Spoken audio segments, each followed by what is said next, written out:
Something in your home does not feel right. You have felt it, perhaps. A room you do not like to enter after dark.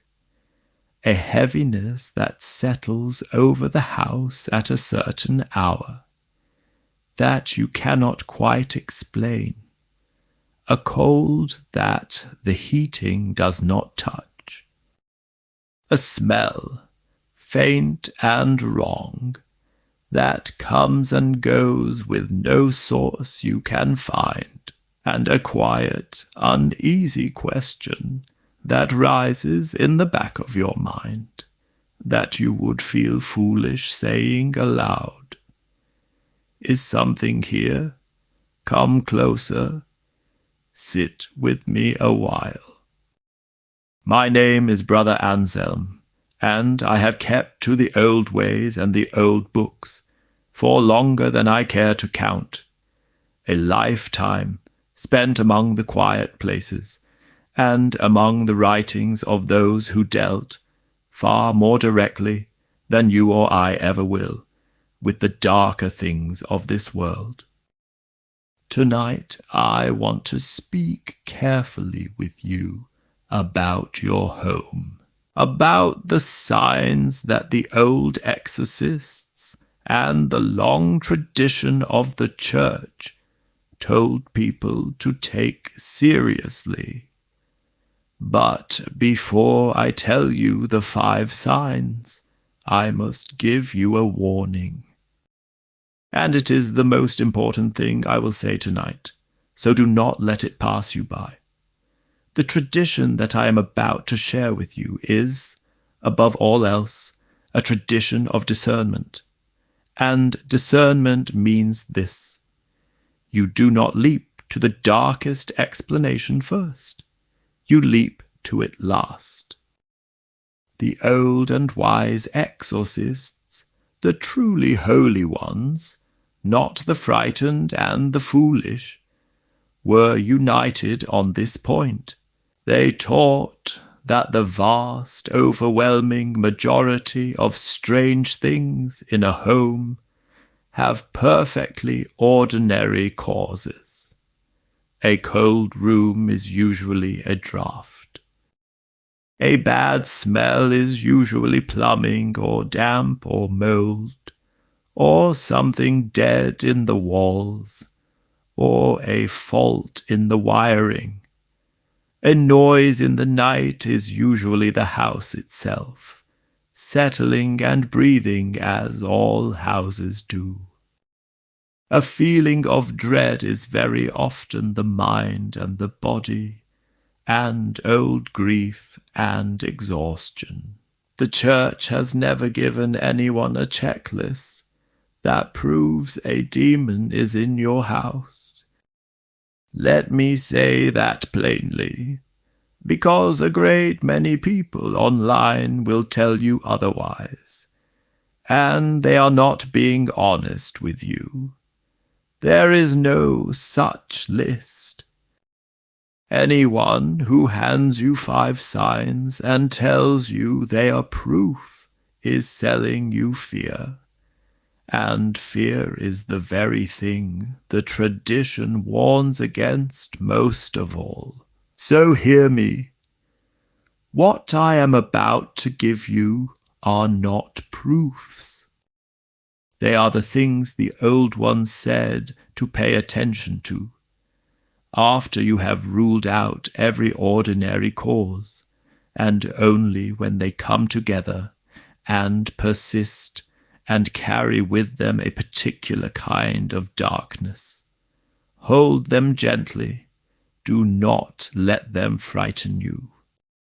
For if there is one thing the whole tradition agrees upon, it is that a soul grounded in God has nothing whatsoever to fear.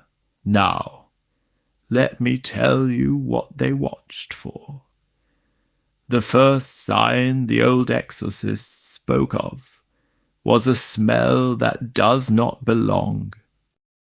They wrote of it often, a foul, sudden odour with no earthly source.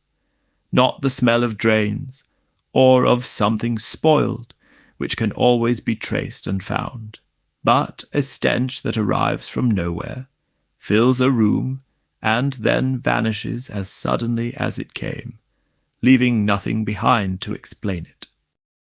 Sometimes described as rot, or sulphur, or burning, or something worse, and strangely its wholly opposite.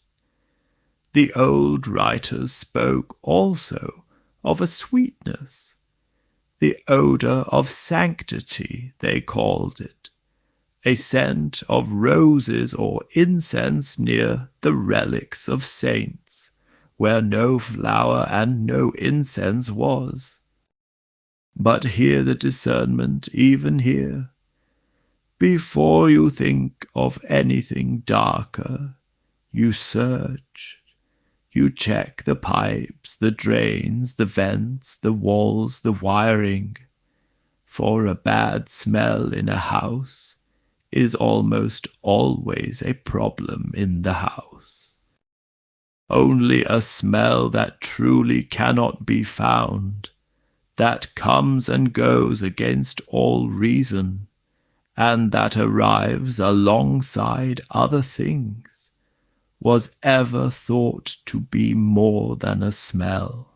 The second sign was a coldness that has no cause, not the ordinary chill of a draughty old house. That is nothing, but a sudden, localized cold, in one spot on a warm day, with the windows shut and the heating on.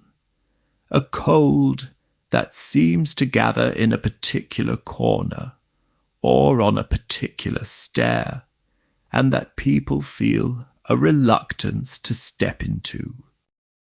The old writers associated a deep, unnatural cold with the absence of something, as though warmth and life and comfort had been drawn out of a place. And again, the discernment. Cold spots have 100 honest explanations. Draughts move through houses in strange ways. Old walls hold the cold. A window sill fails. You find these things by searching, not by fearing. It is only the cold that persists after every ordinary cause is ruled out, and that comes with a heaviness of spirit that the old ones counted as a sign at all. The third sign was a heaviness, an oppression that falls upon a place or a person. This is the one the exorcists spoke of most seriously, for it is the least like a draught or a drain. They described a sudden crushing heaviness, a sense of being watched, of dread without reason, of the very air of a room turning thick and hostile, a place where prayer feels difficult, where sleep will not come, where a person feels their peace and their hope draining away the longer they stay. The old writers believed that where evil is truly present, it does not usually announce itself with noise and spectacle. It presses, it weighs, it brings despair. But you must hear me, because this sign above all can be misread, and misreading it does real harm. That same heaviness, the dread, the despair, the sleepless nights, the sense of a shadow over everything, is far, far more often the mark of something entirely human. It is the shape of grief. It is the weight of depression. It is anxiety and exhaustion and a mind in pain. And a person who is truly suffering in that way does not need an exorcist. They need rest and care, and often a doctor, and the love of people around them. The old exorcists, the wise ones, knew this, and they sent far more people to the physician than to the ritual. If you carry that heaviness, do not first suspect your house. First be gentle with yourself, and seek the help that a hurting soul deserves. The fourth sign was a disturbance of sleep and of the night. The tradition spoke of the deep night as the hour when the guard is lowest, when the mind is undefended, and the house is dark, and things trouble a soul most easily. They wrote of sudden waking in dread, of the sense of a presence at the bedside, of that terrible experience known in every culture of waking unable to move, with a weight upon the chest and a fear in the room. And here the discernment is especially kind and especially important. For that last experience, the waking paralyzed with a presence in the room, has a name and a natural cause. The physicians call it sleep paralysis, a strange and frightening trick of the waking brain, and it is common, and it is harmless, and it has nothing to do with demons. The old ones did not know its name. You do, and it would be a cruelty to let a person believe their tired brain was a devil. So, again, the honest natural cause first. Always first. And the fifth sign the old exorcists watched for was this, a turning away from the holy. This, they said, was the surest and the most telling of them all. Not smells, not cold, not noises, but a strange new aversion, in a home or in a soul, to the things of God. A holy object that will not stay where it is placed. A sudden, unaccountable rage or revulsion at prayer, at scripture, at a blessing, at the name of Christ. A person or a place that grows agitated and hostile precisely when what is sacred draws near. The tradition held that darkness reveals itself most clearly, not by frightening you, but by hating the light, by recoiling from the very things that heal. Even this must be held with care and humility. But of all the signs, the old ones trusted this one most, that true evil cannot abide the holy, and shows itself in the flinching. So there you have them, the smell with no source, the cold with no cause, the heaviness that steals your peace, the troubled night, and the turning from the holy. 5 things the old exorcists told people to watch for, never as proof, always as signs to be weighed, slowly, prayerfully, and only after every ordinary cause has been ruled out. But I will not leave you there, in the dark, listening for smells and watching the corners, because that is exactly what the tradition warns against, and I would be failing you if I stopped at the fear. Here is what the old ones truly wanted you to know. They did not teach these signs so that people would live afraid. They taught them that people would know that the answer is never fear. It is God. In all their writings, the same counsel appears again and again. Do not be afraid. A home and a soul given over to God, filled with prayer, is not a battlefield the darkness wants.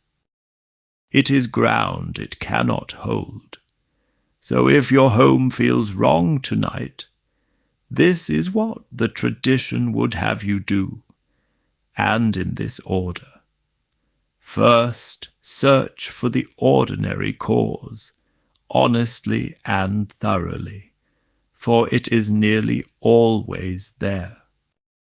Second, if you are carrying a great heaviness, be gentle with yourself, and seek the care of others and of a doctor, for a hurting heart is not a haunted house. And third, pray, not in terror, but in peace. Bless your home. Open the windows to the light.